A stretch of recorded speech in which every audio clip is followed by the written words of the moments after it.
Hello, good morning students. आज हम start करते हैं कंसंट्रेशन टर्म्स।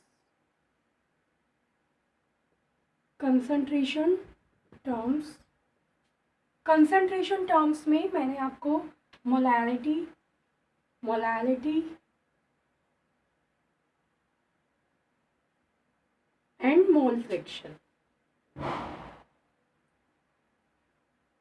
ठीक है, ये तीन कंसंट्रेशन टर्म्स मैंने आपको प्रीवियस लेक्चर में कंप्लीट कराई थी। Now we will move on mass by mass percentage.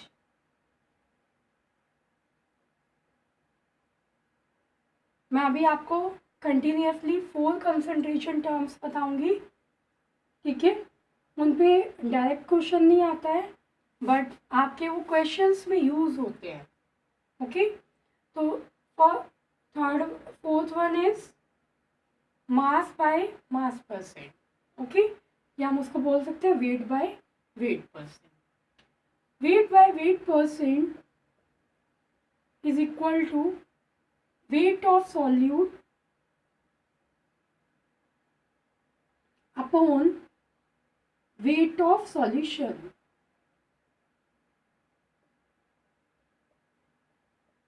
into 100, okay, weight of solute या mass of solute upon mass of solution, then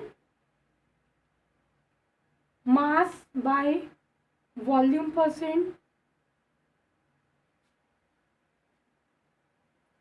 that means weight by volume. Weight by volume is equal to weight of solute upon volume of solution into 100, okay. Then we will move on our next concentration term, that is volume by volume percent.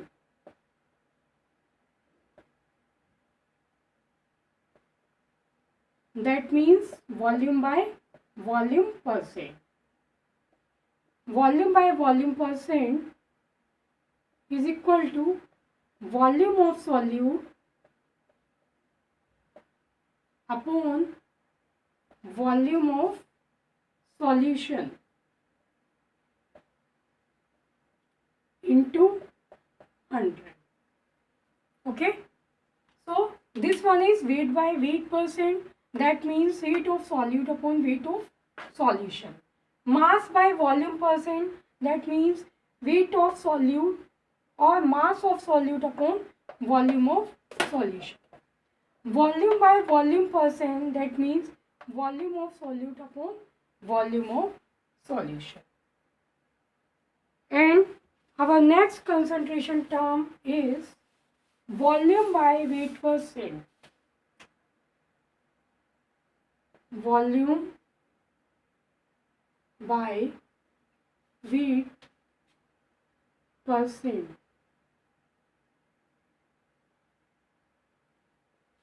okay. So volume by weight percent, volume by weight percent is equal to volume of solute upon weight of solution into 100, okay. So ये आपकी 4 concentration terms हैं जो मैंने अभी आपको बताई है। Volume by volume percent, weight by volume percent, weight by volume percent और वॉल्यूम बाय वेट परसेंट। हम इनका क्वेश्चन में यूज़ करते हैं, क्वेश्चन में आपको गिवन होता है। मैं आपको बता देती हूँ एक बार कि अगर आप क्वेश्चन में गिवन हो तो आप उसको कैसे यूज़ करोगे। इवन आप इसकी हेल्प से मोलैरिटी भी कैलकुलेट कर सकते हो, 10% वेट बाय वेट। ओके, तो क्या होगा, इसका मीन्स क्या होगा, 10 gram of solute, 10 gram of solute present in 100 gram of solution. Okay, so इसमें 10 ग्राम सॉल्यूट है, 100 ग्राम सॉल्यूशन है। पूरा सॉल्यूशन किससे मिलके बनता है, मैंने आपको फर्स्ट लेक्चर में बताया था, सॉल्यूशन आपका सॉल्यूट प्लस सॉल्वेंट से मिलके बनता है। सो सॉल्यूट प्लस सॉल्वेंट, आपको सॉल्यूट गिवन है, सॉल्यूशन गिवन है, तो आप सॉल्वेंट कितना आएगा, 90 ग्राम आएगा। ओके, 90 ग्राम क्या आ जाएगा आपका सॉल्वेंट। अगर आपको बोल दिया जाए 10 ग्राम 10% wait by weight of NaOH, तो आपके पास मास भी है, मॉलिकुलर मास भी है NaOH का 40 होता है, और आपके पास मास ऑफ सॉल्वेंट भी। तो आप यहाँ से मोलैलिटी कैलकुलेट कर सकते हो। Okay, then we will move on our next example, 20% weight by volume, that means 20 gram of solute present in 100 ml of solution। 20 gram of solute present in 100 ml of solution। Okay, तो आपको यहाँ पे मास भी दिया है, molecular mass, solute का कोई name देंगे लाइक NaOH, Na2CO3, और आपको वॉल्यूम दिया है, तो आप यहाँ से मोलैरिटी कैलकुलेट कर सकते हो। अगर आपको इतना डाटा गिवन दिया है, आपको ये पूरा भी नहीं बोला है, तो आप यहाँ से भी मोलैरिटी कैलकुलेट कर सकते हो। ओके, देन सपोज आपको दिया है 10% volume by volume, that means 10 ml of solute present in 100 ml of solution, 100 ml of solution। Okay, देखेंगे नेक्स्ट एग्जाम्पल, देखते हैं।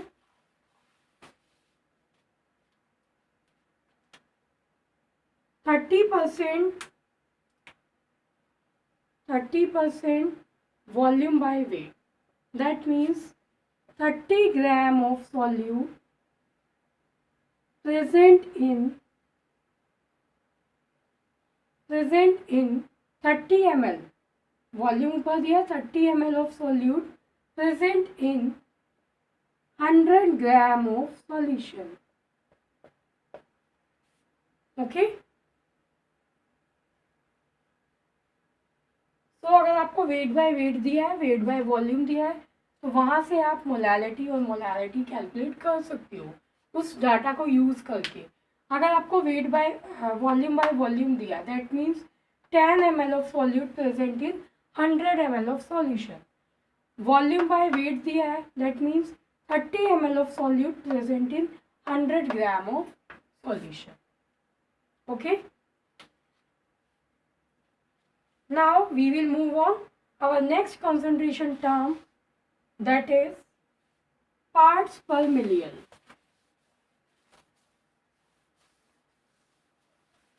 okay, parts per million, it means ppm। okay, parts per million, parts per million जो होती है, parts per million जो होती है, वो आपकी कंसंट्रेशन टर्म होती है। जनरली इस पे क्वेश्चन आ जाता है एग्जाम में। ओके, डायरेक्ट क्वेश्चन आता है कि how you can find parts per million. Parts per million that means ppm is equal to number of parts of component, number of parts of component। Okay, then upon में क्या आता है, अगर हम पहले लेते थे मास ऑफ सॉल्यूट, ओके, उसके बाद हम लेते थे मास ऑफ सॉल्यूशन, पूरा जितना भी सॉल्यूशन में जितने भी आपका मास है वो लेते थे। यहाँ पे पार्ट्स पर मिलियन की बात हो रही है, तो यहाँ पे सॉल्यूशन में आपके जितने भी कंपोनेंट हैं, उनके जितने भी पार्ट्स हैं वो हम सब लेंगे। तो यहाँ लिखते हैं हम total number of parts of all component in the solution, okay, into 100, that is parts per million. I hope आपको ये सब समझ आ रहा होगा। देन हम उसके बाद मूव करते हैं अपनी नेक्स्ट कंसंट्रेशन टर्म,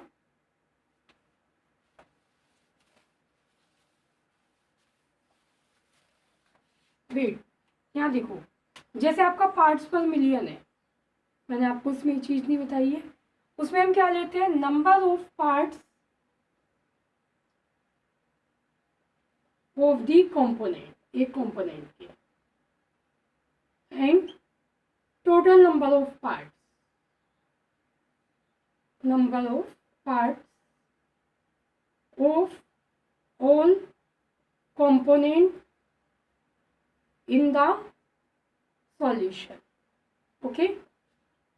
ये क्या है, ये आपका पार्ट्स पर मिलियन है। जो आपकी 4 कंसंट्रेशन टर्म्स थी, wait by wait, weight by volume, volume by volume, volume by weight, वो आपकी PPH थी, पार्ट्स पर 100, इसलिए हमने वहाँ पे 100 से मल्टीप्लाई करी है। लेकिन अगर पार्ट्स पर मिलियन की बात आती है तो 10 की पावर 6 आता है।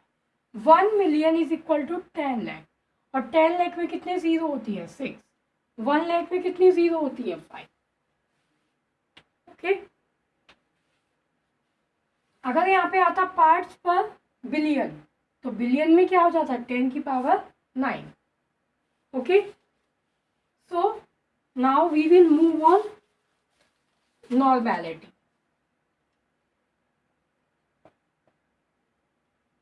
Normality. Normality is represented by capital N, which is more important than molarity. Okay?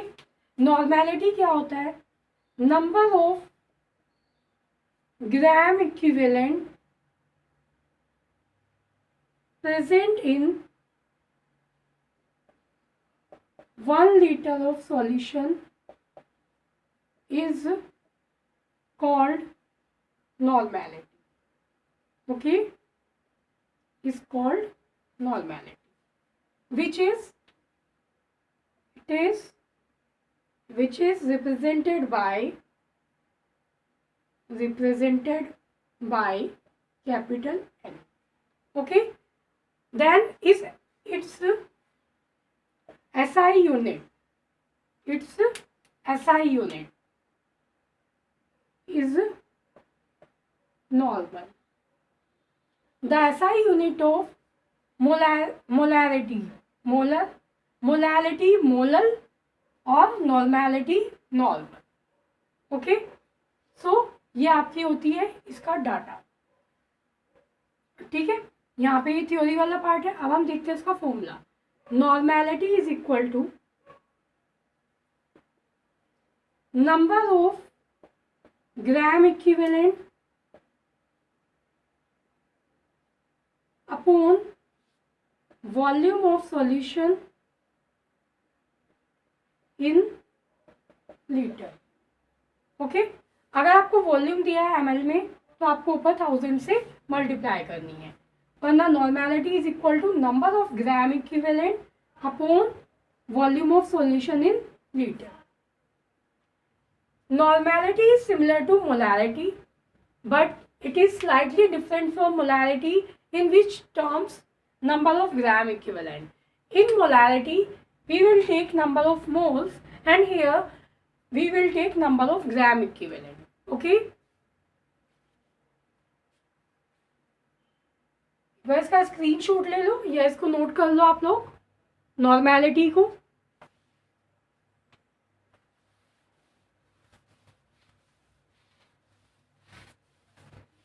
Number of moles, how we can find number of moles?